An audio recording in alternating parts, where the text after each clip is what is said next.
है कि आ जाओ यहाँ पर तुमको उसी नाली में घुसेड़ दें। ऐसा है कि आ जाओ यहाँ पर तुमको उसी नाली में घुसेड़ दें। देखिए, महापौर जी का जो चरित्र है सामाजिक नहीं लगता मुझे। देखिए, महापौर जी का जो चरित्र सामाजिक नहीं लगता मुझे।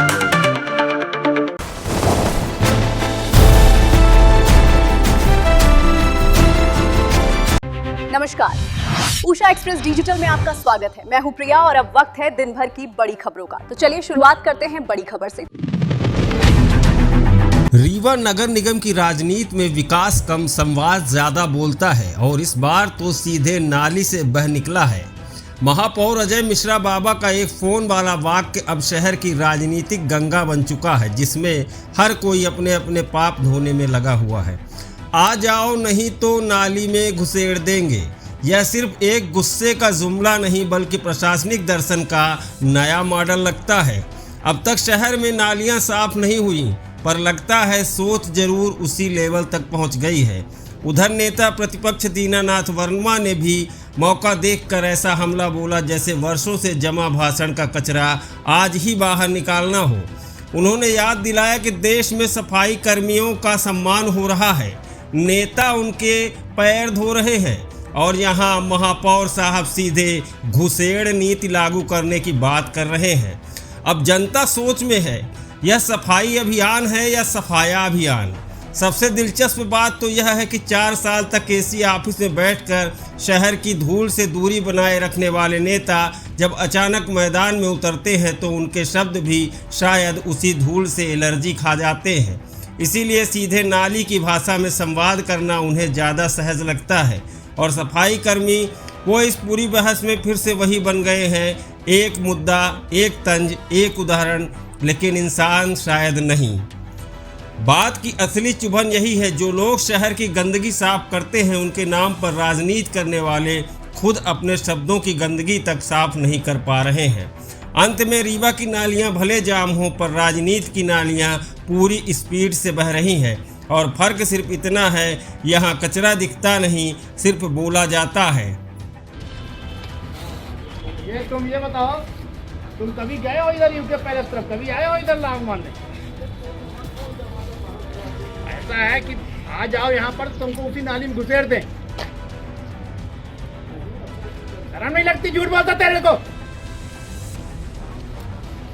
कहाँ पर है तू अभी? कभी गया इधर वार्ड में?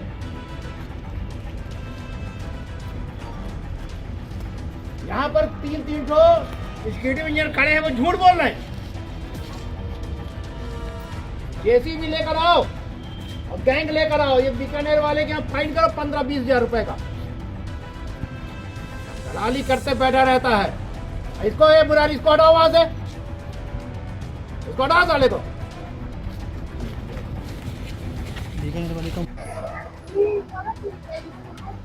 जहां एक तरफ प्रधानमंत्री ने सफाई कर्मचारियों के पैर धोए थे, वहीं दूसरी तरफ रीवा के महापौर ने एससी समुदाय व्यक्ति को नाली में डालने की बात कही और उसे अपमानित किया। इस पर आपकी क्या प्रतिक्रिया है? देखिए, महापौर जी का जो चरित्र है तो सामाजिक नहीं लगता मुझे। सफाई मित्र, हम सफाई कर्मचारी भी नहीं कहते, अपने जो हमारे मित्र हैं। हमारे मोदी जी ने सबको सम्मान देने का काम किया। देश का जो प्रथम पद होता है वहाँ तक भी हमारे ऐसे लोगों को ऊपर तक ले जाने का कार्य किया जो कांग्रेस के काल में कभी नहीं हुआ। माननीय महापौर जी ने जो शब्दों को मीडिया के माध्यम से मुझे जानकारी हुई, मैंने उनका वक्तव्य सुना, क्या तुझे मैं नाली में गाड़ दूंगा, इस तरह का उनका आचरण निंदनीय है। मैं ये समझता हूँ कि महापौर जी का इस तरह का बयान नहीं देना चाहिए, सार्वजनिक रूप से तो बिल्कुल नहीं। अपने कर्मचारियों के प्रति वो सदन में भी कई बार गलत शब्दों का उपयोग किए हैं और इन्हीं कर्मचारी और रीवा की जनता के दम पे वो चुनाव जीते। 4 साल में पहली बार महापौर किसी वार्ड में भ्रमण के लिए गए थे। मैं तो आश्चर्यचकित था कि महापौर जी भ्रमण में निकले हैं।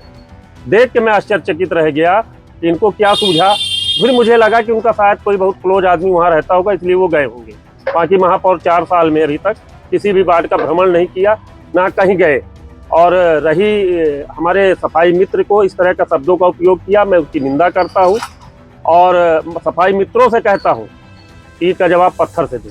क्या आपको लगता है कि पूरे एससी समाज का अपमान और महापौर ने किया और उन्हें माफी मांगनी चाहिए? निश्चित तौर पे अगर हमारे सफाई मित्र ना हो तो आपकी 5वीं रैंकिंग कभी ना आती। इन्हीं सफाई मित्रों के दम पे आपने 5वीं रैंकिंग ली और शील्ड लेके आए भोपाल से। इन्हीं के दम पे आप जो है आज शहर को स्वच्छ और साफ रख रहे हो। इस तरह का बयान और इस तरह का उसका अपमान, ये निश्चित तौर पे माफी मांगे।